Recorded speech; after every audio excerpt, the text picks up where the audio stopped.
Subscribe करिए हमारा channel crazy GK trick और लेटेस्ट वीडियो नोटिफिकेशंस के लिए इस बेल आइकन को दबाएं। Hello friends, welcome to crazy GK trick. दोस्तों, आज के इस वीडियो में हम बात कर रहे हैं फिजिक्स के मोस्ट इंपॉर्टेंट 100 क्वेश्चंस की। तो काफ़ी इंपॉर्टेंट टेस्ट है आपके लिए। अगर आप दोस्तों फिजिक्स में फुल मार्क्स लाना चाहते हैं तो आपको ये टेस्ट जरूर लगाना चाहिए। काफ़ी इंपॉर्टेंट क्वेश्चंस मैंने इस टेस्ट में इंक्लूड करे हैं, तो एग्जाम में आपको काफ़ी क्वेश्चंस इसी टेस्ट से देखने को मिलेंगे। वीडियो स्टार्ट करने से पहले दोस्तों आपसे एक रिक्वेस्ट है, अगर आपको वीडियो अच्छा लगता है तो प्लीज़ वीडियो को लाइक जरूर करिएगा, जिससे कि मुझे पता चलता है कि हाँ, मेरी जो मेहनत है वो सक्सेसफुल हो रही है और आप तक अच्छे से पहुंच पा रही है। तो देखिए, वीडियो को हम स्टार्ट करते हैं। फिजिक्स में हमने जो लेक्चर कंप्लीट कर लिए हैं वो मैं आपको बता देता हूँ। अगर आपने इनमें से कोई लेक्चर नहीं देखा है तो डिस्क्रिप्शन में मैंने इनकी लिंक दे रखी है, आप वहां से वो वीडियो देख सकते हैं। और इन सारे लेक्चर्स को देखने के बाद ही आप टेस्ट लगाएंगे, आप आसानी से सारे क्वेश्चन सॉल्व कर पाएंगे। तो देखिए, लाइट वाला लेक्चर हमने कंप्लीट कर रखा है, हीट वाला, साउंड वाला, आधुनिक विज्ञान मॉडर्न फिजिक्स हमने कंप्लीट कर रखी है, इलेक्ट्रिसिटी में ट्रांसफार्मर, एसी डीसी रेक्टिफायर, और अच्छे से हमने पूरा विद्युत कंप्लीट करा है। आविष्कार से संबंधित मैंने आपको ट्रिक बता रखी है, और साइंटिफिक इंस्ट्रूमेंट, वैज्ञानिक यंत्र, जिससे एक क्वेश्चन बनता है एग्जाम में, ये भी हमने सारा कंप्लीट कर रखा है। तो फ्रेंड्स, ये सारे वीडियो मोस्ट इंपॉर्टेंट है। अब देखिए, अगर साइंस से 10 क्वेश्चन एग्जाम में पूछे जा रहे हैं, ठीक है, तो फिजिक्स से पूछे जाएंगे 3 क्वेश्चन, बायो से पूछे जाएंगे 5 क्वेश्चन, और केमिस्ट्री से 2 क्वेश्चन। अब देखिए, जो फिजिक्स से 3 क्वेश्चन पूछे जाते हैं उसमें एक क्वेश्चन पूछा जाता है लाइट से, एक क्वेश्चन पूछा जाएगा आविष्कार और वैज्ञानिक यंत्र से, बिल्कुल पक्का है। और देखिए, हीट, साउंड, मॉडर्न फिजिक्स और विद्युत, इनसे पूछा जाता है दोस्तों एक क्वेश्चन। तो इस तरीके से 3 क्वेश्चन पूछे जाते हैं फिजिक्स से। तो जितने भी लेक्चर करा रखे हैं ये सफिशिएंट लेक्चर है आप सभी के लिए। चलिए अब हम टेस्ट स्टार्ट करते हैं। देखिए, पहला क्वेश्चन है, मनुष्य को ध्वनि कंपन की अनुभूति किस आवृत्ति सीमा में होती है, मतलब फ्रीक्वेंसी क्या होती है। तो मनुष्य को जो ध्वनि सुनाई देती है उसकी फ्रीक्वेंसी कितनी होती है, 20 से 20,000 हर्ट्ज के बीच में। इस फ्रीक्वेंसी वाली ध्वनि को ही मनुष्य सुन सकता है। ओके, तो आंसर डी सही होगा। काले वस्त्रों के मुकाबले श्वेत वस्त्र शीतल क्यों होते हैं, मतलब सफेद कपड़े ठंडे क्यों होते हैं। क्यों होते हैं कि सफेद कपड़ों पे जो प्रकाश पहुंचता है रिफ्लेक्ट कर देता है उसको, तो उनके पास जो भी प्रकाश पहुंचता है उसे वे परावर्तित कर देते हैं, रिफ्लेक्ट कर देते हैं। तो बी आंसर सही होगा। निम्नलिखित में से कौन सर्वोत्तम विद्युत चालक है। देखिए, सर्वोत्तम विद्युत चालक गुड कंडक्टर है। कौन है सबसे अच्छा विद्युत का, चांदी होती है सबसे अच्छी विद्युत की चालक। परमाणु के नाभिक में होते हैं, परमाणु के नाभिक में क्या होते हैं, प्रोटॉन और न्यूट्रॉन होते हैं, और इसकी बाहरी कक्षा में क्या घूमता है, इलेक्ट्रॉन घूमता है। तो ध्यान रखिएगा, परमाणु के नाभिक में क्या होते हैं, प्रोटॉन और न्यूट्रॉन होते हैं, और जो प्रोटॉन की संख्या होती है वही उसकी परमाणु संख्या होती है। तो ये ध्यान रखना, बेसिक है, पता होना चाहिए हमको। पायरोमीटर किसके मापन में प्रयोग किया जाता है। काफ़ी इंपॉर्टेंट क्वेश्चन है, एग्जाम में काफ़ी बार पूछा गया क्वेश्चन है ये, एसएससी में भी पूछा गया है 2 से 3 बार। तो ये यूज़ किया जाता है उच्च ताप के लिए। तो सी आंसर सही होगा। प्रकाश वर्ष का मात्रक है। देखिए, प्रकाश वर्ष किसका मात्रक है, दूरी का मात्रक है। दो तारों के बीच की दूरी कितनी है, तो वो प्रकाश वर्ष में बताई जाती है, तो दूरी का मात्रक है। ओके, नेक्स्ट क्वेश्चन लेते हैं। एक तालाब के तल पर रखा हुआ एक पत्थर उच्च बिंदु पर रखा हुआ प्रतीत होता है, मतलब थोड़ा सा ऊपर उठाई देता है। ऐसा किसके कारण होता है। तो देखिए, प्रकाश वाले लेक्चर में मैंने आपको बताया था कि जब प्रकाश एक माध्यम से दूसरे माध्यम में जाता है तो ये उसका अभिलंब है, तो वो अभिलंब की ओर झुक जाता है। ऐसा क्या होता है, प्रकाश का अपवर्तन कहलाता है।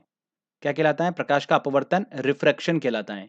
तो जब भी एग्जाम में ऐसा क्वेश्चन आता है कि कोई ऑब्जेक्ट है, वो उसकी वास्तविक पोजीशन से थोड़ा सा ऊपर उठाई देता है, इस तरीके से कुछ भी क्वेश्चन आता है, तो फ्रेंड उसका आप आंसर लगाएंगे प्रकाश का अपवर्तन। ध्यान रखिएगा, प्रकाश का अपवर्तन उसका सही आंसर होगा, रिफ्रैक्शन। तो डी आंसर सही होगा। प्रत्यावर्ती धारा को दिष्ट धारा में किसके द्वारा बदला जाता है। एसी करंट को डीसी में किसके द्वारा बदला जाता है, रेक्टिफायर के द्वारा।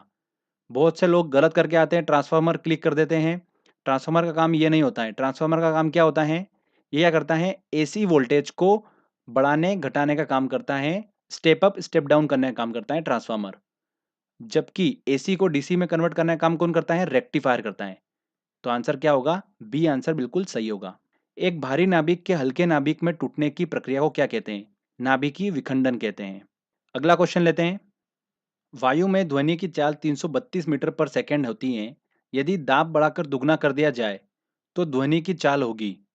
देखिए, ध्वनि की जो चाल होती हैं वो दाब पे डिपेंड नहीं करती हैं। तो दाब चाहे बढ़ा लो, दुगना कर लो, तिगुना कर लो, ध्वनि की चाल वही की वही रहेगी। तो आंसर क्या होगा? 332 मीटर पर सेकेंड। क्रिकेट की गेंद को किस कोण से मारा जाना चाहिए ताकि वह अधिकतम दूरी तक जा सके? तो किस डिग्री पे मारना चाहिए? 45 डिग्री के एंगल पे मारना चाहिए, जिससे कि वो अधिकतम दूरी तक जा सकेगी। प्रकाश के चिकने पृष्ठ से टकराकर वापस लौटने की घटना को क्या कहते हैं? प्रकाश का परावर्तन कहते हैं, रिफ्लेक्शन कहते हैं। वायु की आर्द्रता को मापने के लिए कौन सा यंत्र प्रयोग में लाया जाता है? तो हाइग्रोमीटर यूज किया जाता है। काफी इंपॉर्टेंट क्वेश्चन है और एग्जाम में काफी बार पूछा गया है। हाइड्रोजन बम आधारित होता है, तो हाइड्रोजन बम जो है वो नाभिकीय संलयन पे आधारित होता है। देखिए, दो क्वेश्चन बहुत कंफ्यूज करेंगे आपको, हाइड्रोजन बम और परमाणु बम। हाइड्रोजन बम जो है वो नाभिकीय संलयन प्रक्रिया पर आधारित होता है और परमाणु बम जो होता है वो नाभिकीय विखंडन पर आधारित होता है। तो इन दोनों पे कंफ्यूज मत होइएगा, बार बार एग्जाम में पूछा जाता है ये क्वेश्चन। ध्वनि की तीव्रता मापने की इकाई है, तो डेसिबल है। अगला क्वेश्चन लेते हैं। सूर्य की ऊर्जा उत्पन्न होती है नाभिकीय संलयन द्वारा। ये हम काफी बार डिस्कस कर चुके हैं। गुरुत्वाकर्षण का सिद्धांत किसने दिया है? तो गुरुत्वाकर्षण का सिद्धांत दिया है आइजैक न्यूटन ने। निकट दृष्टि दोष से पीड़ित व्यक्ति के चश्मे में प्रयोग किया जाता है, क्या यूज किया जाता है? अवतल लेंस यूज किया जाता है। आप मेरा प्रकाश वाला लेक्चर देख सकते हो, उसमें मैंने आपको ट्रिक के माध्यम से बता रखा है, आप आसानी से सॉल्व कर पाएंगे।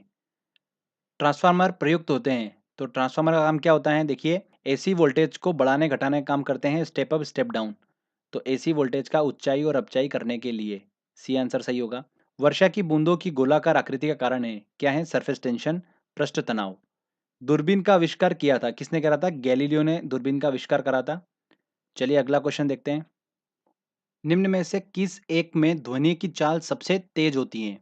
तो देखिए, मैं आपको बता चुका हूँ, ध्वनि की जो चाल होती है वो ठोस में सबसे ज़्यादा होती है, फिर उसके बाद द्रव में, और सबसे कम होती है गैस में। देखिए, वायु, जल, लकड़ी और निर्वात। निर्वात में तो ध्वनि ट्रेवल करती ही नहीं है। लकड़ी जो है वो ठोस है, सबसे तेज जो चाल होगी ध्वनि की वो होगी लकड़ी में। तो सी आंसर सही होगा। हमें वास्तविक सूर्योदय से कुछ मिनट पूर्व ही सूर्य दिखाई देने का कारण है। तो सूर्य देखिए अपनी वास्तविक पोजीशन से थोड़ा सा हट के दिखाई देता है, और ये होता है प्रकाश के अपवर्तन के कारण। बता चुका हूं आपको मैं, रिफ्रैक्शन के कारण। ओके। कार्य का मात्रक है, कार्य का मात्रक क्या है? जूल कार्य का मात्रक है, ये एक अदिश राशि है, स्केलर क्वांटिटी है, ठीक है। इसका मात्रक क्या है? न्यूटन। बिजली के बल्ब का फिलामेंट किस चीज का बना होता है? तो वो बना होता है टंगस्टन का। प्रेशर कुकर में खाना जल्दी पकता है क्योंकि? देखिए, प्रेशर कुकर में क्या होता है, प्रेशर बढ़ता है, तो उससे जो वाटर होता है उसका बॉइलिंग पॉइंट जो होता है वो क्या होता है, बढ़ जाता है, क्वथनांक जो होता है वो बढ़ जाता है। इस वजह से प्रेशर कुकर में खाना जो है वो जल्दी पकता है। तो अधिक दाब होने की वजह से क्वथनांक बढ़ जाता है पानी का। देखिए आंसर सी बिल्कुल सही होगा। ध्वनि नहीं गुजर सकती है, तो ध्वनि देखिए कहाँ से, ध्वनि जो होती है उसको माध्यम की जरूरत होती है, तो जल एक माध्यम है, स्टील एक माध्यम है, मतलब निर्वात कोई माध्यम नहीं है। तो यहाँ से ध्वनि नहीं गुजर सकती है, तो आंसर क्या होगा? डी बिल्कुल सही आंसर होगा। नेक्स्ट क्वेश्चन लेते हैं। एक कटा हुआ हीरा क्यों जगमगाता है? काफी अच्छा क्वेश्चन है। तो हमने पढ़ा था प्रकाश वाले लेक्चर में, पूर्ण आंतरिक परावर्तन क्या होता है? कि जब डेंसर मीडियम से रेरर मीडियम में कोई किरण आती है, तो उसका अगर आपतन कोण का मान, इंसिडेंट एंगल का मान क्रिटिकल एंगल के मान के बराबर या उससे ज़्यादा हो जाता है, तो वो किरण क्या होती है, उसी माध्यम में वापस लौट जाती हैं। तो ये क्या कहलाता है? प्रकाश का पूर्ण आंतरिक परावर्तन कहलाता है। तो अब देखिए, हीरे में क्या होता है, हीरे का जो क्रिटिकल एंगल का मान जो होता है ना वो बहुत कम होता है, लगभग 24 डिग्री होता है समथिंग। ओके। तो जब प्रकाश की किरण हीरे में प्रवेश करती है, तो चूंकि इसे क्रिटिकल एंगल का मान बहुत कम है, तो बार बार अंदर क्या होती हैं, वो रिफ्लेक्ट होती रहती हैं, परावर्तित होती रहती हैं।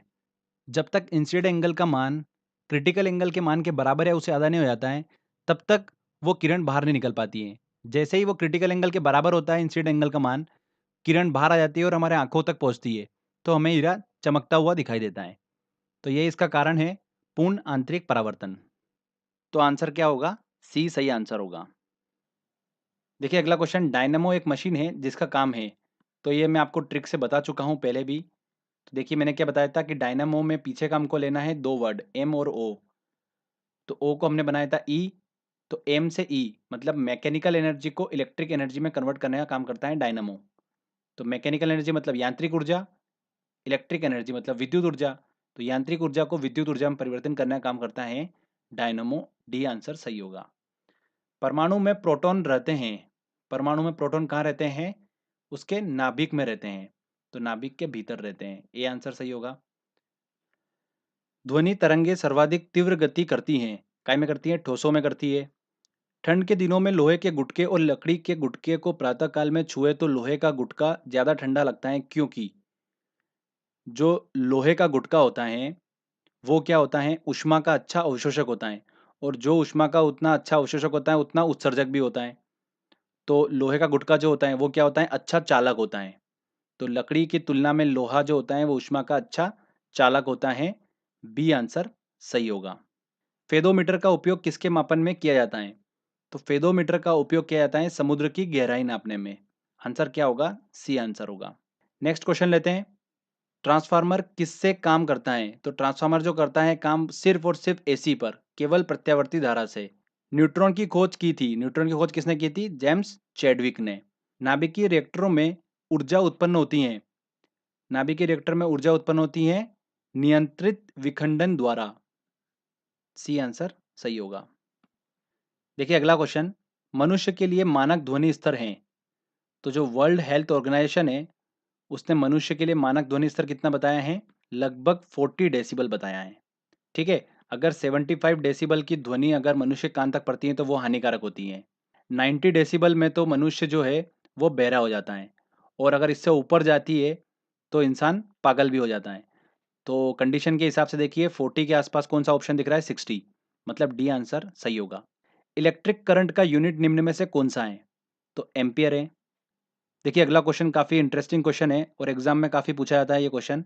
भिन्न भिन्न द्रव्यमानों के दो पत्थरों को एक भवन के शिखर से एक साथ गिराया जाता है, तो छोटा पत्थर पहले पहुंचेगा कि बड़ा पत्थर पहले पहुंचेगा कि दोनों पत्थर एक साथ जमीन पहुंचेंगे? ऐसा क्वेश्चन पूछा जाता है। तो इसके पीछे सिंपल सा लॉजिक है।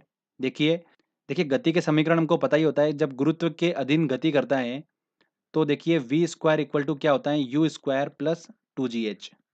आप सभी को पता ही होगा वी जो है ये क्या अंतिम वेग है, यू जो है वो प्रारंभिक वेग है। तो चूंकि दोनों को हमने एक साथ छोड़ा तो प्रारंभिक वेग तो क्या है? उसका जीरो है।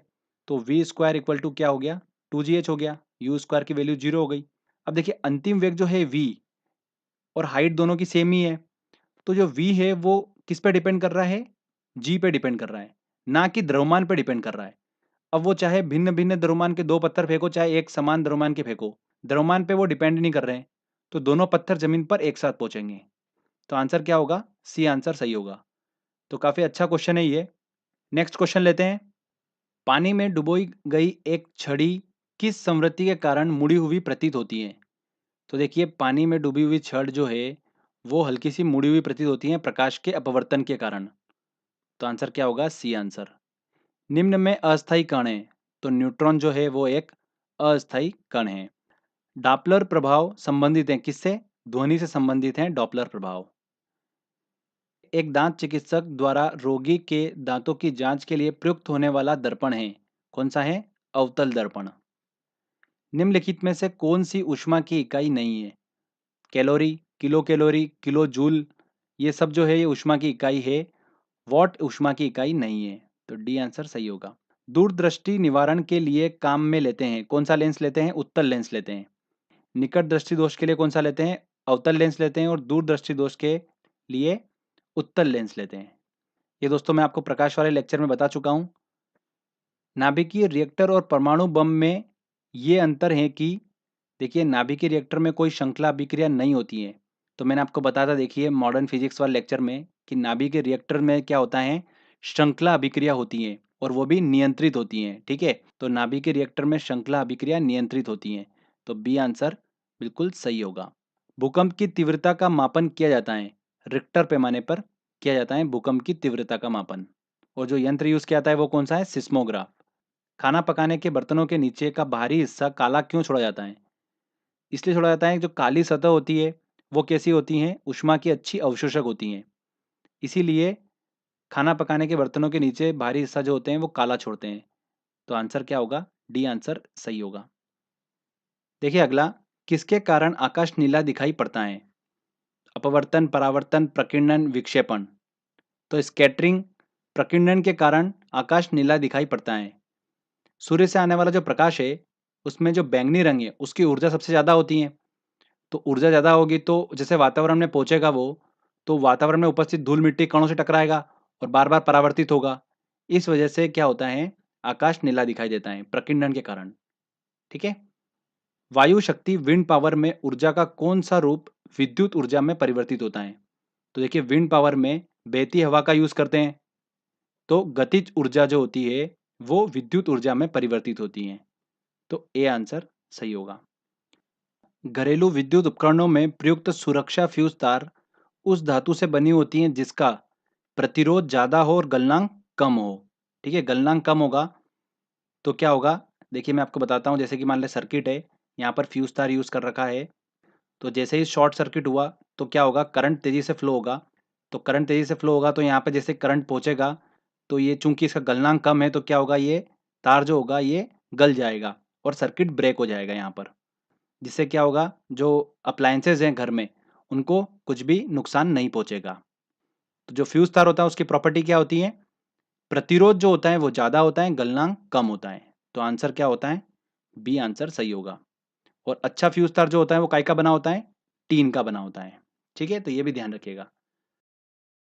देखिए, जब प्रकाश की किरण एक माध्यम से दूसरे माध्यम में जाती हैं, तो इसकी आवृत्ति समान बनी रहती है, तरंगदैर्घ्य बदल जाती है। तो आंसर क्या होगा? बी आंसर सही होगा। पराश्रव्य तरंगे वे ध्वनि तरंगे हैं जिनकी आवृत्ति कितनी होती है? 20,000 हर्ट्ज से अधिक होती हैं। इन पराश्रव्य तरंगे को मनुष्य नहीं सुन सकता है, क्योंकि मनुष्य सुन सकता है 20 हर्ट्ज से लेकर 20,000 हर्ट्ज की आवृत्ति वाली ध्वनि तरंगे। तो पराश्रव्य तरंगे ध्वनि तरंगे हैं 20,000 हर्ट्ज से अधिक। वायुमंडलीय दाब को मापने में यंत्र का उपयोग किया जाता है, वो कौन सा है? बैरोमीटर। एसएससी का क्वेश्चन है अभी हाल ही का। नेक्स्ट क्वेश्चन लेते हैं। एक तालाब के किनारे एक मछुआरा मछली को भाले से मारने की कोशिश करता है, उसे निशाना कैसे लगाना चाहिए? तो देखिए ये तालाब है, ठीक है, यहाँ पर मछली है। तो जब वो तालाब में देखता है तो मछली की जो पोजीशन है वो उसे हल्की सी ऊपर यहाँ पर दिखाई देती है। ये प्रकाश के अपवर्तन के कारण होता है। तो उसको जहाँ मछली दिखाई दे रही है उससे नीचे उसको निशाना लगाना होगा। तो सी आंसर सही होगा। परमाणु बम का सिद्धांत आधारित है किस पे? नाभिकीय विखंडन पर। निम्नलिखित में कौन सा ऊष्मा का सर्वोत्तम चालक है? तो देखिए जल भी ऊष्मा का चालक है, पर वो पूछ रहा है सर्वोत्तम चालक कौन सा है? तो पारा सबसे ज्यादा ऊष्मा का चालक होता है। तो बी आंसर सही होगा। अगला क्वेश्चन लेते हैं। एक श्वेत और चिकनी सतह कैसी होती हैं? तो जो श्वेत सतह होती हैं, सफेद सरफेस, वो कैसी होती हैं? ताप की खराब अवशोषक होती हैं और अच्छी परावर्तक होती हैं। तो सी आंसर सही है। एक ट्रेन जैसे ही चलना आरंभ करती है, उसमें बैठे हुए यात्री का सिर पीछे की ओर झुक जाता है, ऐसा कारण है। इसका कारण है क्या है? स्थिरता का जड़त्व। प्रकाश के विद्युत चुंबकीय स्वरूप की खोज किसने की थी? तो प्रकाश के विद्युत चुंबकीय स्वरूप की खोज किसने करी है? मैक्सवेल ने। फाउंटेन पेन के आविष्कारक कौन थे? तो वाटरमैन फाउंटेन पेन के आविष्कारक थे। निम्नलिखित में से कौन सी सदिश राशि है? तो सदिश राशि क्या होती है कि वह भौतिक राशि जिनमें परिणाम और दिशा दोनों ही हो, उसे ही हम बोलते हैं सदिश राशि। ओके। और विस्थापन जो होता है वो क्या होता है? किसी वस्तु द्वारा एक निश्चित दिशा में चली गई दूरी विस्थापन कहलाती है। तो यहाँ पर क्या है? डायरेक्शन है। तो ये क्या है? सदिश राशि हुई। सी आंसर सही होगा। और कौन कौन सी सदिश राशि होती है? देखिए संवेग होता है, बल होता है, त्वरण, ये सब सदिश राशि होती है। सूर्योदय और सूर्यास्त के समय आसमान में लाल रंग किसके कारण होता है? वो होता है स्कैटरिंग, प्रकीर्णन के कारण होता है। देखिए पृथ्वी और सूर्य के बीच में सूर्योदय और सूर्यास्त के समय जो डिस्टेंस होती है वो ज़्यादा होती है, और उस समय जो प्रकाश आता है उसमें लाल रंग का जो प्रकाश है उसकी तरंगदैर्घ्य चूंकि ज़्यादा होती है, तो वो ही पृथ्वी तक पहुंच पाता है। कम तरंगदैर्घ्य वाला जो प्रकाश है, बैंगनी रंग हुआ, ये कम तरंगदैर्घ्य वाले प्रकाश हैं, तो ये क्या होते हैं? पृथ्वी तक नहीं पहुंच पाते हैं। तो लाल रंग का जो प्रकाश होता है वो पृथ्वी तक पहुंच पाता है, जो कि वातावरण में उपस्थित धूल मिट्टी कणों से टकराता है और परावर्तित हो जाता है, जिस वजह से क्या होता है? हमें आसमान लाल रंग का दिखाई देता है। तो प्रकीर्णन के कारण होता है वो, स्कैटरिंग के कारण। समझ में आया आपको? अगला क्वेश्चन लेते हैं। टेलीविजन का आविष्कार किसने किया? तो बेयर्ड ने टेलीविजन का आविष्कार किया था। अत्यधिक शीत ऋतु में पहाड़ों पर पानी की पाइपलाइनें फट जाती हैं, इसका कारण है, इसका कारण एक ही है कि पानी जो होता है वो जमने पे क्या होता है? फैलता है। इस वजह से शीत ऋतु में पहाड़ों पर पानी की पाइप जो होते हैं वो फट जाते हैं। सी आंसर सही होगा। किसी तत्व की परमाणु संख्या होती है, उसके नाभिक में उपस्थित प्रोटॉनों की संख्या ही क्या होती है, उसकी परमाणु संख्या होती है। निम्नलिखित में से किसने लेसर का आविष्कार किया था? तो थियोडोर मेमन ने लेसर का आविष्कार किया था। ये आंसर सही होगा। ध्वनि का पिच किस पर निर्भर करता है? आवृत्ति, तीव्रता, वेग और आयाम। तो पिच जो होता है वो निर्भर करता है, आवृत्ति पर निर्भर करता है। आवृत्ति ज्यादा होगी, पिच ज्यादा होगा, आवाज उतनी ही तीक्ष्ण होगी। अगला देखिए, वाहनों के अग्रदीपों में किस प्रकार के दर्पण का प्रयोग किया जाता है? तो परवलयी दर्पण का प्रयोग किया जाता है वाहनों के अग्रदीपों में। नेक्स्ट क्वेश्चन लेते हैं। पेनिसिलिन के आविष्कारक कौन थे? अलेक्जेंडर फ्लेमिंग, आप सभी को पता ही है। गर्मी के दिनों के दौरान मिट्टी के बर्तनों में रखा पानी ठंडा हो जाता है निम्न प्रक्रिया के कारण। किस कारण से होता है? वाष्पीकरण के कारण होता है। कैसे? देखिए, मिट्टी का बर्तन होता है, ठीक है, जब इसमें पानी भरा जाता है तो यहाँ पर देखिए इसकी सरफेस पे छोटे छोटे असंख्य क्या होते हैं, छिद्र होते हैं। इसमें से पानी जो रिस करके आ जाता है इसकी बाहरी सरफेस पे आ जाता है। ये जो रिसा हुआ पानी जो होता है यहाँ से वेपराइज हो जाता है, वाष्पीकृत हो जाता है। तो जैसे वाष्पीकृत होता है तो जो बाहर की सरफेस है उसको क्या करता है, ठंडा कर देता है। तो वाष्पीकरण के कारण ऐसा होता है, ठीक है, कि मिट्टी के बर्तन में रखा पानी ठंडा होता है। विद्युत ऊर्जा को यांत्रिक में बदलने की युक्ति है। तो देखिए, विद्युत ऊर्जा को यांत्रिक में बदलने की युक्ति है विद्युत मोटर। सी आंसर सही होगा। नेक्स्ट क्वेश्चन लेते हैं। यदि किसी प्रतिरोध तार को लंबा किया जाए तो उसका प्रतिरोध, तो प्रतिरोध जो होता है रेजिस्टेंस समानुपाती होता है तार की लंबाई के।